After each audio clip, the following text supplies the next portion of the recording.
오늘은 눈물은 귀에 담으신다라는 제목으로 하나님의 말씀 전하겠습니다.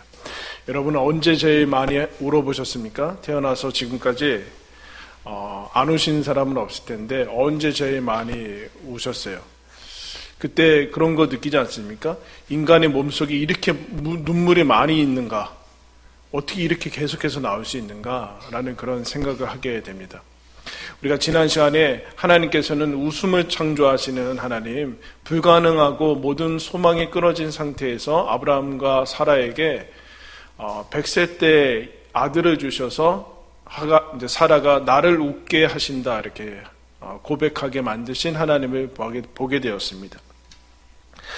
웃음을 창조하신 하나님, 그러면 우리 삶에 웃음만 있는가? 그렇지 않은 것은 우리가 여러분 다 알고 있습니다.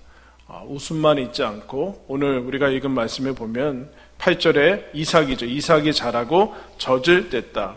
한 2-3살 정도 됐다라고 이제 얘기를 합니다. 2-3살 정도 됐을 때 큰 잔치를 이제 우리나라도 여러분 돌잔치 왜 했습니까? 돌전에 많이 그 당시 의학이 발달하지 않아서 많은 아기들이 전염병이나 그런 것으로 이제 생명을 잃었기 때문에 돌을 지나면 그래도 조금 안정기다. 그래서 돌 잔치를 하지 않았습니까? 그와 마찬가지죠. 이제 젖을 떼서 이제 드디어 이제 어떤 그 안정기에 들어서서 큰 잔치를 베풀었습니다. 여러분 얼마나 기쁜 날입니까? 기대하지도 않았던 하나님의 약속으로 말미암아 아들을 얻고 또 그 아이도 말미암아 자라는 기쁨을 누리고 이제 잔치까지 했으니까 얼마나 여러분 기분이 좋고 이제 웃음이 많겠습니까? 그런데 그 이후에 이제 어려운 일이 큰 근심이 닥치는 것을 보게 됩니다. 9절에 보면 사라가 본즉 아브라함의 아들 애굽 여인 하갈의 아들이 이스마엘이죠. 이삭을 놀리는지라. 다른 번역본에는 희롱했다 이렇게 얘기를 합니다. 이제 이삭이 웃음인데 어떤 식으로 희롱했는지는 모르지만 여러분 이제 한 2-3살 됐으니까 이스마엘을 여러분 하나님께서 아브라함 몇 세 때 주시죠? 86세 때 주십니다. 10년 지난 다음에 주세요. 75세 때 부름받아서.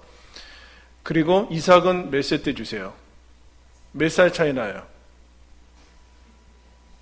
이삭이 1살이면 이스마엘은 몇 살이에요? 15살이죠? 근데 2-3살 지났으니까 이스마엘은 몇 살 됐을까요? 17, 18, 뭐 이 정도 됐겠죠. 사춘기는 지나고 이제 뭐 그 청소년 시기입니다. 질풍노도의 시기. 그런데 이 이스마엘이 아무래도 분명히 본인의 어머니가 종이라는 것을 알고 있을 테고 이제 생각지도 못했던 이삭이라는 그 아이가 태어나서 이 아브라함의 기업을 잇게 된다라는 것은 계속해서 알고 있었을 겁니다. 이런 일이 이제 일어나게 됩니다. 그때 10절에 보면은 사라가 당신의 여종과 그 아들을 내쫓으라. 하나님께서 주신 기업을 함께 이어받을 수 없다라는 얘기를 이제 하게 됩니다. 11절에 아브라함이 그의 아들로 말미암아 그 일이 뭐라고 나와요?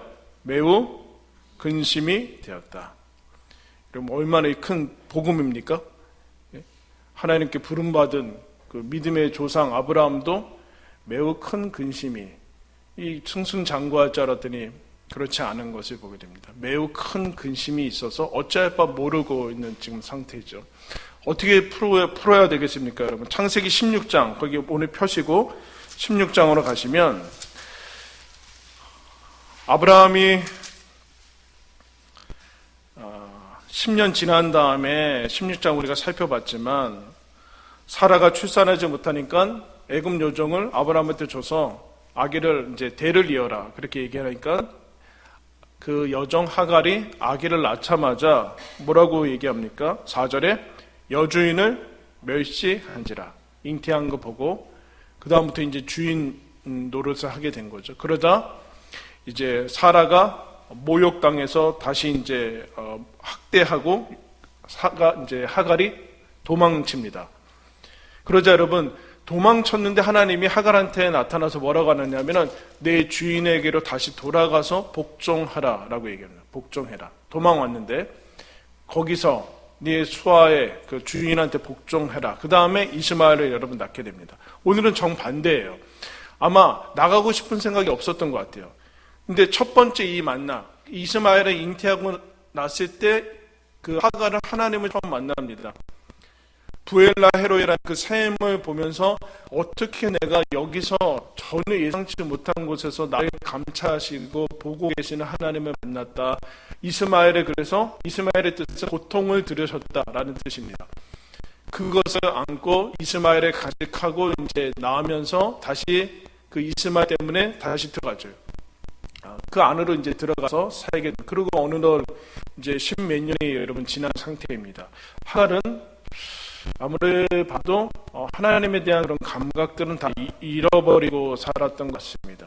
그러다가 이제 다 그때는 본인이 사라를 메시아하고 그러다가 사라와 어려워져서 도망왔는데 지금은 별 나가고 싶은 생각이 없었는데 사라가 이제 나가게 합니다. 이스마엘, 그 아들이 이스마엘이 이번에 이삭을 괴롭히는 장면이 보이게 되죠. 이번에는 하나님께서 어떻게 하시는가?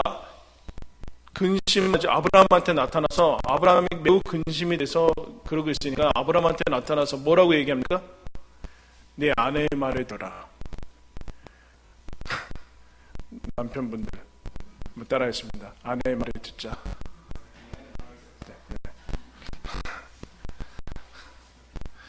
아내는 누구 말을 들어요? 남편의 말을. 아내의 말을 들어라. 왜냐하면 사라는 지금 겉으로 보기에는 자기 아들이 괴롭히는 당하니까 그런 것으로 보이지만 사실은 그렇지 않고 하나님이 이삭을 통해서야 하나님께서 약속을 잊는다고 약속했기 때문에 그 약속을 아브라함한테 상기시켜주는 것을 보게 됩니다. 그런데 분명히 이스마엘 아브라함의 자손이기 때문에 인간적으로 쉽게 그렇게 할 수 있는 부분들이 아닙니다. 그런데 이번에는 하나님께서 어떻게 하시는가? 사라가 얘기하는 대로 내어보내라. 왜 그럴까요? 이스마엘이 자랐기 때문에 그렇습니다. 그때는 이스마엘이 여러분 그 여인이 어디 가서 여러분 여종이 살 수 있겠습니까? 근데 지금은 이스마엘이 많이 컸고 그때 이스마엘을 잉태했을 때 하나님께서 분명히 약속했습니다. 이 아들로 말미암아 큰 민족을 이루겠다라는 약속을 줬는데 이제 어느 정도 장성했다라는 것을 얘기를 하고 있습니다. 이제 하나님께서 어떻게 보면 대단히 비정하게 내보내라라는 말씀을 합니다. 이 본문이 갈라디아서 4장에 유일하게 이제 사도 바울이 주석을 하게 되는데 이것을 어떻게 하냐면 하갈이 낳은 이스마엘은 율법, 신의 사의 얽매인 거고 그 다음에 약속과 자유를 주는 것이 이제 이삭입니다. 그래서 이것은 공존할 수 없다라고 해요. 공존할 수 없다. 율법은 예수님이 오시기 전까지 해당하는 것이다. 복음이 오시기 전까지. 그래서 복음이 오면은 당연히 율법 시에는 끝난다라는 것을 상징하는데 요 사건이 얘기를 드려요. 근데 한번 찾아가 볼까요? 갈라디아서 4장 신약 성경 제2편에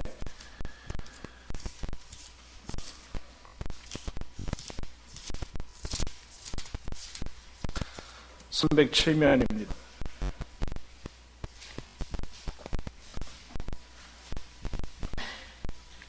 307면 4장 28절부터 그 21절부터인데 28절부터 읽겠습니다. 제가 읽겠습니다.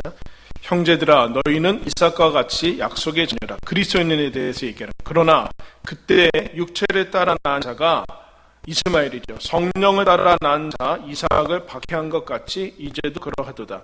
그러나 성경이 무엇을 말하느냐? 여종과 그 아들을 내쫓으라.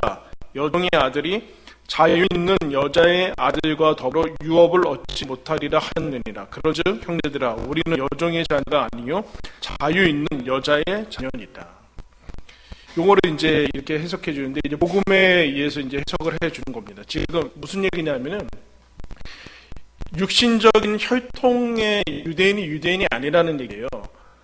약속으로 하나 믿음으로 난 자들이 유대인이라는 그 뜻을 얘기를 하고 있습니다. 그래서 이제 이 얘기를 하고 있는데 그건 이제 상관없이 지금 이 부분은 어쨌든 하갈이 이스마엘이 약속의 자녀가 아니기 때문에 이제 아브라함에게서는 떠나가는 그런 장면을 보이게 됩니다. 근데 이제 하나님께서 어떻게 보면 오늘 나오고 다음에 나오는 아비멜렉 이방인들을 아브라함이 어떻게 대하는가에 대해서 외부인들, 신자가 아니라고 할 수 있는 그 사람들 하나님이 어떻게 대우하시는가를 잘 나타내주고 있고 우리도 어떻게 하는가를 보여주고 있는 그런 장면들입니다. 다시 창세기 21장으로 가시면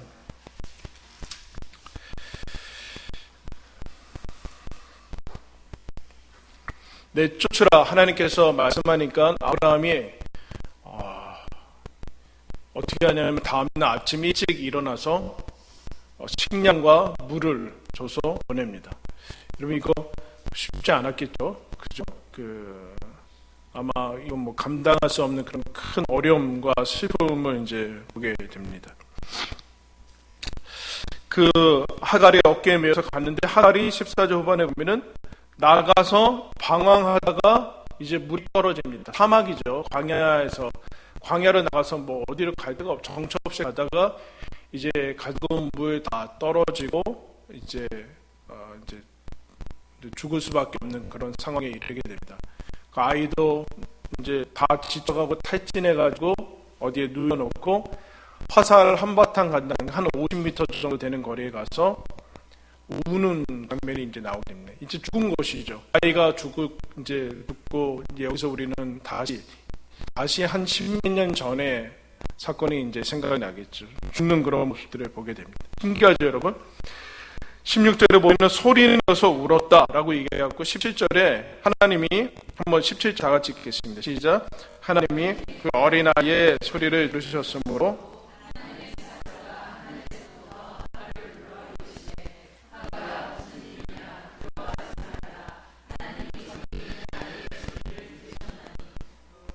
물이 없어서 목말라 죽는데 눈물은 나오는 거예요. 지금 눈물은 나오는 거예요. 목말라 죽어가는데 사막인데 눈물은 지금 터져 나오고 있는 마지막 눈물이죠. 아이가 죽어가는데 해줄 수 있는 것이 없는 것입니다. 통곡하고 오열하고 있는 그런 모습을 나타내주고 있습니다. 그런데 하나님이 이때 무엇이라고 얘기하냐면 그 어린아이의 울음소리를 들으셨다. 그렇게 얘기합니다. 아주 어린아이는 아닌데, 그죠? 그래도 그 아이, 그냥 어떻게 보면은 하루아침에 아버지를 잃고 아버지한테 쫓김 받아서 그냥 죽어야 되는, 이 정도 나이 됐으면 그래도 다 아는 그 아이가 울었다. 엄마만 운 게 아니라 엄마는 한 50m 떨어져서 이스마엘을 보고 이제, 차마 그 옆에서 못 보겠다는 거죠. 아이가 죽어가는 거. 그때 하나님께서 어린아이의 아이의 울음소리를 들으셨다. 이렇게 얘기합니다. 출애굽기 22장에 흔히 이제 구약의 하나님은 이스라엘만의 하나님이라고 우리가 착각할 수 있는데 그렇지 않고 구약의 하나님이 출애굽기에서 이제 너희들 출애굽해서 애굽 땅에서 나가서 광야와 가나안 땅에 들어가면은 율법을 주시는데 이렇게 살아라고 율법을 주시는데 거기에 어떤 것이 나오냐면은 한 군데만 더 찾을게요. 이건 말고 또 한 군데만 찾을 거예요. 출애굽기 22장 좀 눈으로 확인을 해야 돼요. 출애굽기 22장 10계명 다음에 이제 계속해서 연결되는 율법들인데 116페이지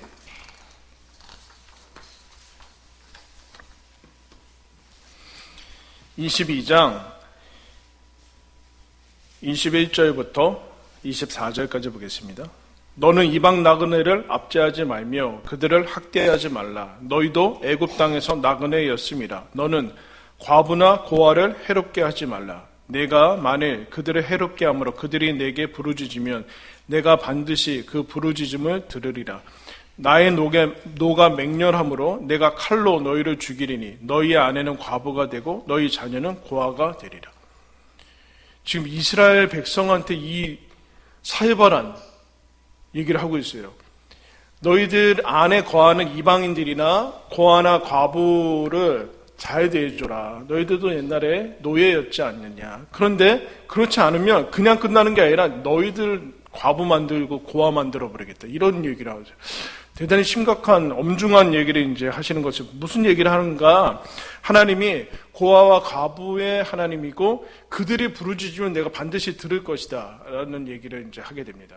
너희들이 괴롭혀서 그들이 들으면 하나님이 마치 이스라엘이 잘못한 듯 이스라엘 편만 들고 그러는 것이 아니라 그들의 얘기를 나는 기도를 들을 것이다. 그들의 울부짖는 소리를 들을 것이다. 그렇게 얘기를 하게 됩니다. 그러면서 이제 하갈이 쫓겨나서 거기 죽고 있는데 거기서 다시 어떤 하나님을 만나게 되는가라고 할 때 이제 다시 돌아가서 이제 하나님이 그에게 나타나서 이제 말씀을 하시죠. 창세기 21장.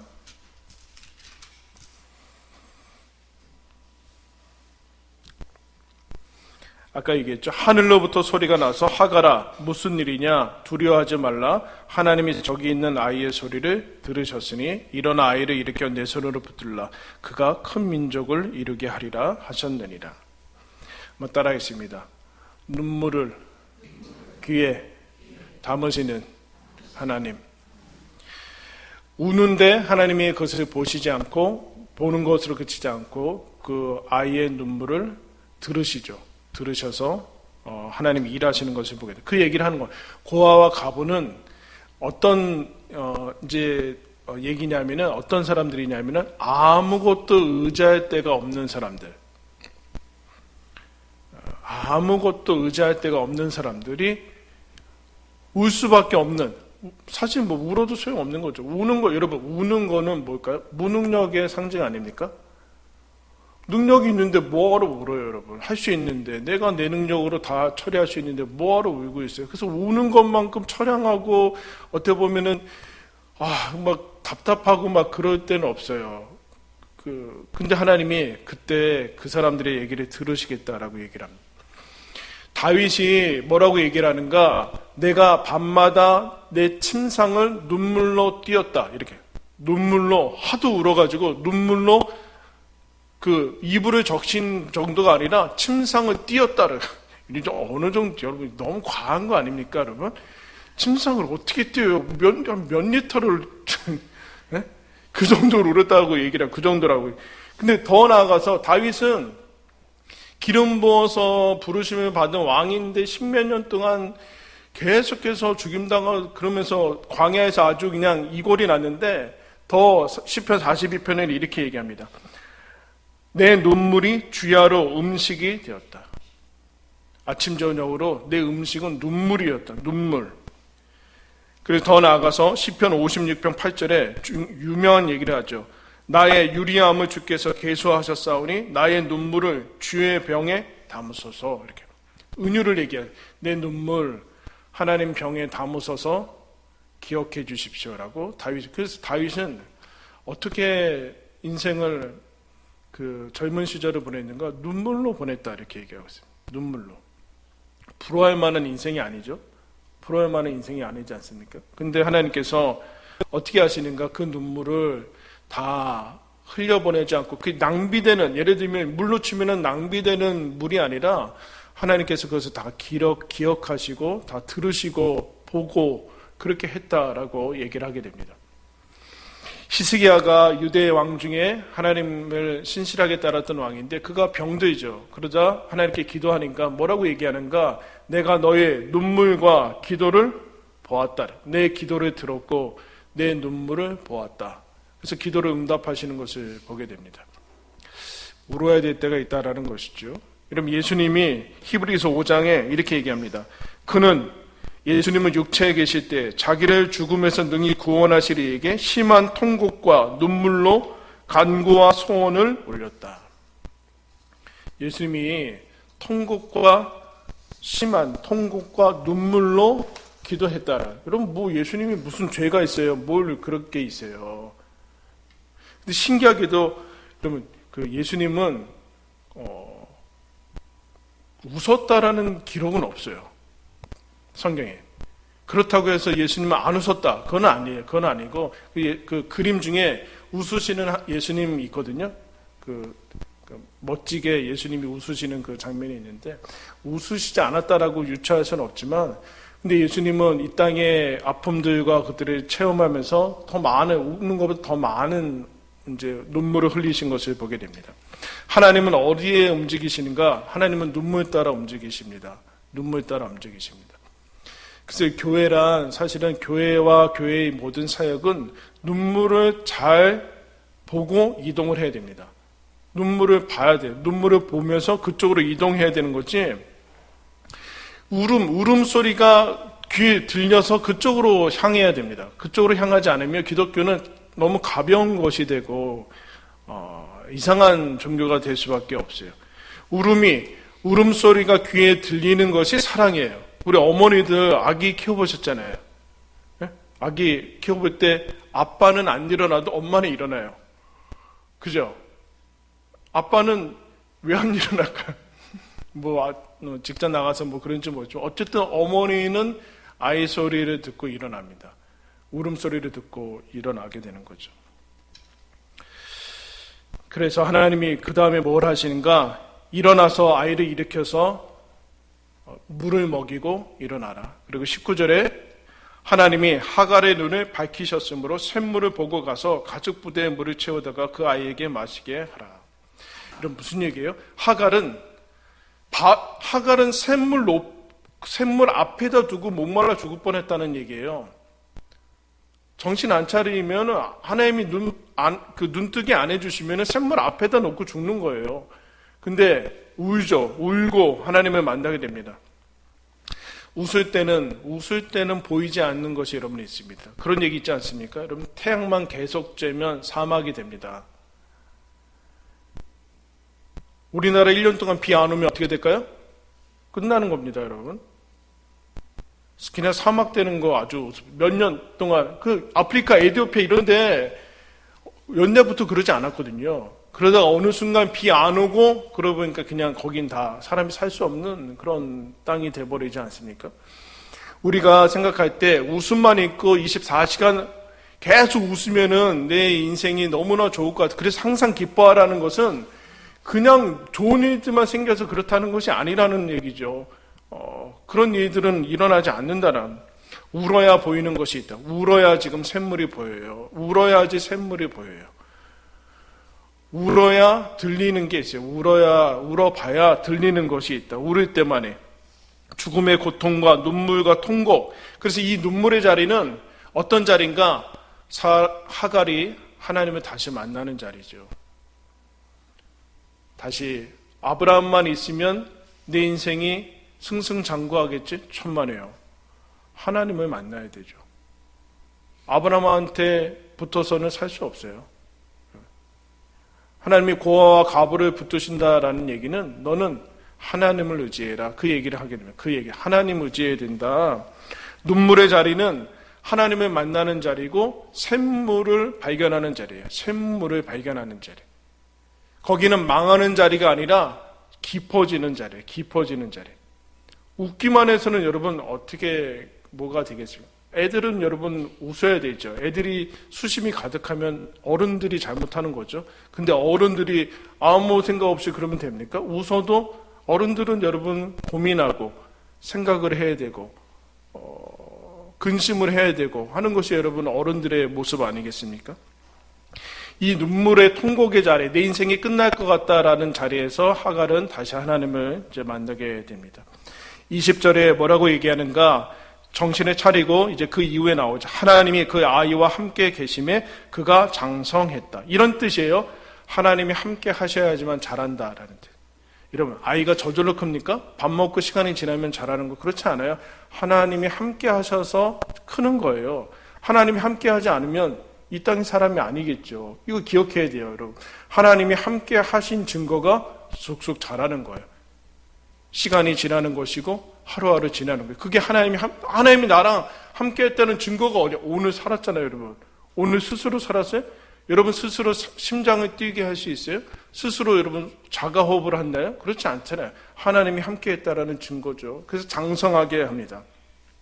하나님이 함께해서 장성하게 하죠. 웃음의 가격은 얼마인가? 라는 책이 있는데 그 책에 보면 20세기 전 세계 절반이 공산주의의 그런 이데올로기 유토피아 환상에 빠지죠. 그래서 순식간에 세계 절반에 가까운 나라들이 이제 공산주의에 빠지게 되는데, 그 중에 하나가 이제 루마니아라는 나라가, 유럽에 있는 루마니아도 공산주의에 빠지게 됩니다. 근데 1974년부터 89년까지 대통령을 한 사람이 있는데, 이 사람이 니콜라이 차우세스쿠라는 그 대통령이 있어요. 근데 이 대통령이 어떤 생각을 가졌냐면은 루마니아 인구를 늘려야 되겠다라 해서 가족 정책을 이제 펼치게 됩니다. 과대망상증의 독재자인 사람인데, 이 사람은 나중에 아마 사형당하는 거로 알고 있는데, 과대망상증의 이 루마니아를 인구를 많이 늘려야 되겠다 해서 법으로 이제 피임하는 건 못하게 법으로 다 막고, 그리고 가족 자녀 다산 훈장 주고, 뭐 이제 어머니 매달 주고, 뭐 이렇게 이제 해서 아이를 많이 낳게 돼. 그런데 그러면 루마니아가 그렇게 그 당시에 잘 사는 나라도 아니고, 그래서 아이를 낳긴 낳는데 키울 수가 없는 거예요. 그러자 의사들과 이 연구가들이 그러면 나라가 키우겠다고 나라한테 갖다 내라. 그래서 아이를 다 낳자마자 자기가 키울 수 없으니까 다 아이들 갖다 냅니다. 타가소도 아니고 이제 완전히 고아원이 된 거죠. 그래서 심지어는 이 차우세스쿠 체제의 절정기 때 어떤 고아원에 10만 명의 아이들이 이제 있었다래요. 10만 명의 아이들이. 그런데 이제 문제는 이 10만 명이 남는 아이들이 이제 비인간적인 조건에서 자라게 되는데, 예를 들면 이렇습니다. 아기가 울어도 달래지 않고, 조금 자란 아이들에게는 안정제를 먹이고, 악명 높은 치이드 고아원의 경우에는 아이들이 자기 배설물 위해서 그냥 죽어가게 방치해뒀다. 그래서 이 사람 체제가 1989년에 끝났는데, 그때서 이제 공개가 됩니다.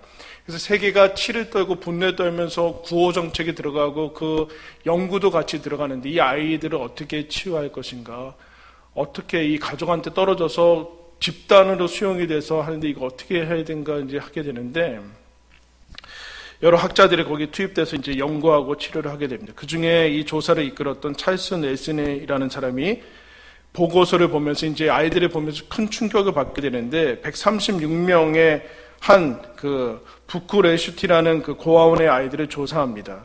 근데 가장 모든 것이 충격받았는데 가장 끔찍했던 충격은 무엇이었는가?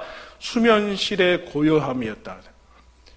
체육관 같은데 넓은 강당에 아이 신생아들이 단체로 누워있는데 아무도 울지 않고 천장을 응시하고 조용히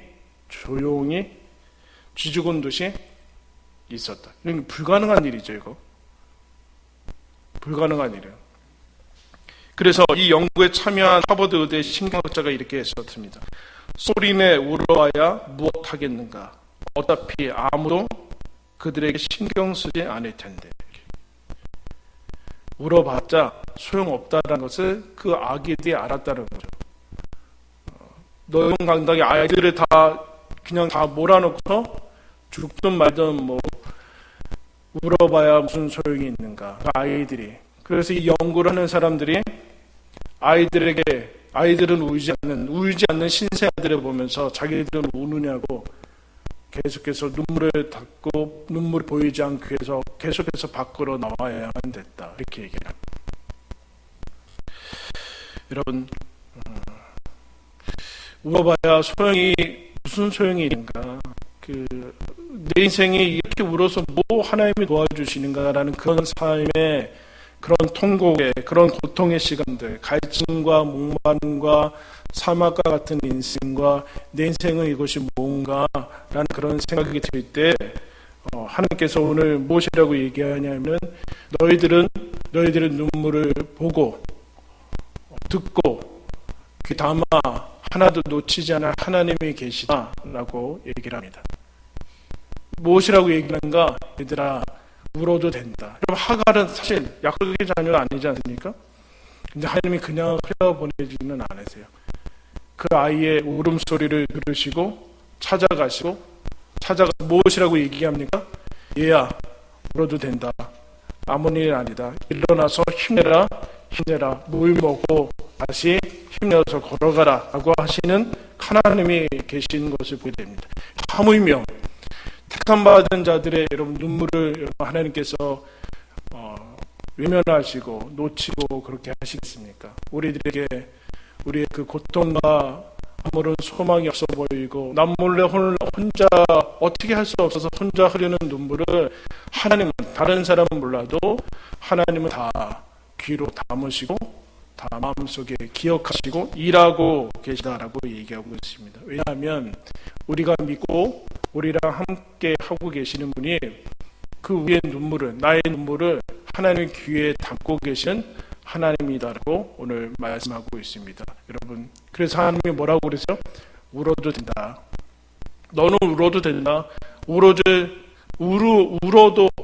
들어줄 내가 있지 않냐, 하나님이 있지 않느냐. 여러분, 우리에게는 통곡해도 들어줄 하나님이 계십니다.